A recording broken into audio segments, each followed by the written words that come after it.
গণভোট একটি দেশের জনগণ যখন সরাসরি ভোট দিয়ে রাষ্ট্রের বড় কোনো সিদ্ধান্ত নেয় তখন সেটি হয়ে ওঠে ইতিহাসের মোড় ঘুরিয়ে দেওয়ার দিন। Welcome to NG show. জানুন অজানা, দেখুন আশ্চর্য সব তথ্য ঠিক এখানেই। লাইক, কমেন্ট আর সাবস্ক্রাইব করে পাশে থাকুন আমাদের সাথে। বাংলাদেশ ও গণভোট। বাংলাদেশে কি সত্যি গণভোট সম্ভব? আর যদি হয় তবে তা কতটা কার্যকর, বাস্তবসম্মত আর জনগণের স্বার্থে? আজকের ভিডিওতে বিশ্লেষণ করব বিশ্বের বড় গণভোটগুলো থেকে আমরা কি শিক্ষা নিতে পারি এবং বাংলাদেশের রাজনৈতিক বাস্তবতায় গণভোটের ভবিষ্যৎ কতটা সম্ভাবনাময়। এখন পর্যন্ত বিভিন্ন রাজনৈতিক অবস্থার প্রেক্ষাপটে বাংলাদেশে মোট 3বার গণভোট অনুষ্ঠিত হয়েছে। এর মধ্যে 2টি প্রশাসনিক গণভোট এবং আরেকটি সাংবিধানিক গণভোট।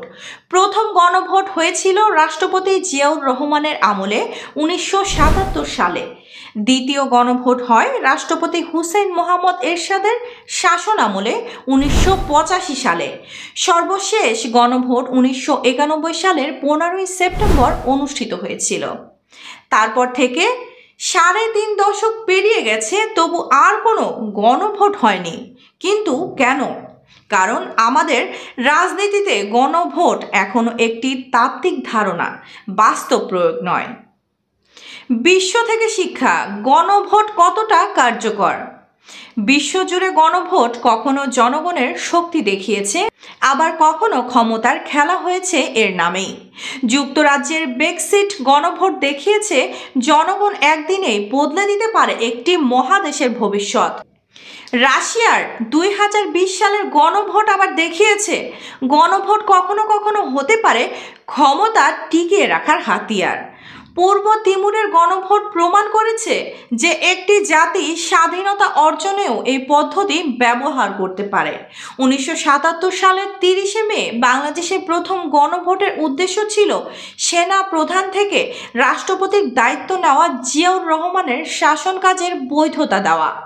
1985 সালের 21শে মার্চ দেশে দ্বিতীয় গণভোট অনুষ্ঠিত হয়েছিল রাষ্ট্রপতি ও প্রধান সামরিক আইন প্রশাসক লেফটেন্যান্ট জেনারেল হুসেইন মোহাম্মদ এরশাদের নীতি ও কর্মসূচি এবং স্থগিত সংবিধান অনুযায়ী নির্বাচন না হওয়া পর্যন্ত রাষ্ট্রপতি হিসেবে তার দায়িত্ব পালনের ওপর জনগণের আস্থা আছে কিনা তা যাচাইয়ের জন্য ওই গণভোটের আয়োজন হয়েছিল। তৃতীয় গণভোট। গণ আন্দোলনে 1990 সালের 6 ডিসেম্বর পদত্যাগ করেন সামরিক শাসক HM এরশাদ। এর 3 মাসের মধ্যে 1991 সালের 27শে ফেব্রুয়ারি অনুষ্ঠিত পঞ্চম সংসদ নির্বাচনে বিজয়ী হয় বিএনপি।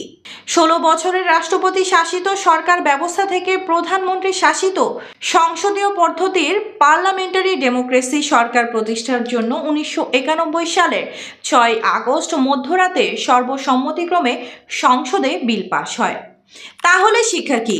গণভোট নিজে ভালো বা খারাপ কিছু না, এর সাফল্য নির্ভর করে কতটা স্বাধীনভাবে জনগণ ভোট দিতে পারছে আর কতটা সৎভাবে ফলাফল প্রকাশিত হচ্ছে তার উপর।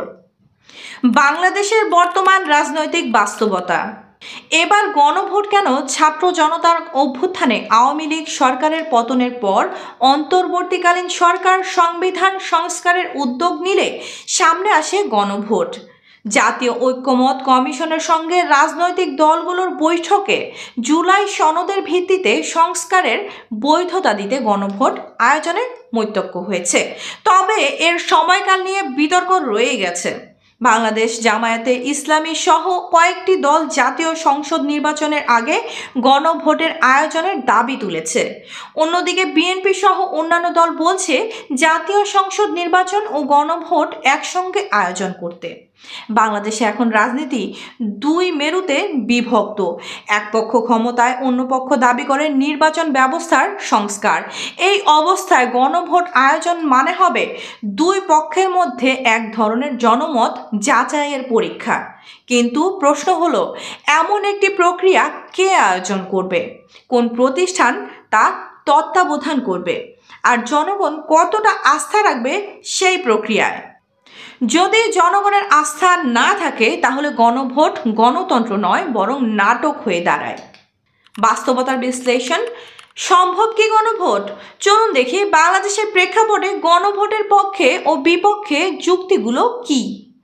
পক্ষে, জনগণ সরাসরি মত দিতে পারবে বড় ইস্যুতে। রাজনৈতিক ম্যান্ডেট আরও পরিষ্কার হবে। নতুন প্রজন্মের অংশগ্রহণ বাড়বে। গণতান্ত্রিক সংস্কৃতি আরও গভীর হতে পারে। এবং বিপক্ষে রয়েছে প্রশাসনিক ও প্রযুক্তিগত প্রস্তুতি দুর্বল। রাজনৈতিক পক্ষপাতিত্বের আশঙ্কা বেশি। ফলাফল মানতে না পারলে নতুন অস্থিরতা তৈরি হতে পারে। ভোটারদের তথ্যভিত্তিক সিদ্ধান্ত নেওয়ার সুযোগ কম। অর্থাৎ গণভোট তখনই কার্যকর হবে যখন থাকবে স্বাধীন নির্বাচন কমিশন, নিরপেক্ষ গণমাধ্যম এবং সচেতন জনগণ।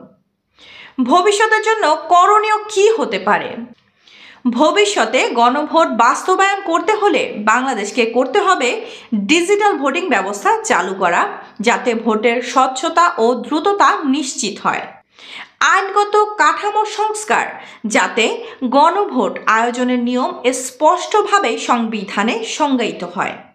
জনসচেতনতা বৃদ্ধি, জনগণ যেন বুঝে ভোট দিচ্ছে, শুধুমাত্র দলীয় প্রভাবের কারণে নয়।